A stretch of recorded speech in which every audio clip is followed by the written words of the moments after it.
आगामी मुहर्रम पर्व को लेकर रविवार को बेनीपट्टी थाना परिसर में एसएचओ सह पुलिस इंस्पेक्टर अनूप कुमार की अध्यक्षता में शांति समिति की बैठक हुई। बैठक में नव पदस्थापित एसएचओ ने उपस्थित सदस्यों के साथ परिचय पात्र कर मुहर्रम को लेकर बताया कि कोई भी बिना लाइसेंस के ताजिया नहीं निकालेगा। लाइसेंस लेकर ताजिया निकाले और मार्ग के बारे में जानकारी दे ताकि पुलिस मुस्तैद रहेगी। उन्होंने कहा कि सभी पर्व त्योहार को शांतिपूर्ण और भाईचारे के साथ संपन्न करना है। कोई भी असामाजिक तत्व हुड़दंग अथवा अफवाह फैलाया तो कड़ी कार्रवाई की जाएगी।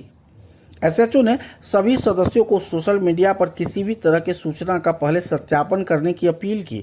बोले, सोशल मीडिया पर प्रशासन की नज़र रहेगी, लेकिन जैसे ही कोई आपत्तिजनक चीज़ें नज़र पड़े तो पहले इसकी सूचना प्रशासन को दे।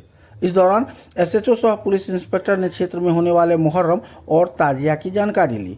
बैठक में सीपीआई नेता आनंद झा, परवेज आलम, रामबरन राम, कालीचंद्र झा कन्हैया, मोहम्मद अरमान, शौकत अली नूरी, नथुनी राम, ललन शाह, मोहम्मद जुबेर, मुखिया अमरेंद्र मिश्र सुगन सहित कई सदस्य मौजूद रहे।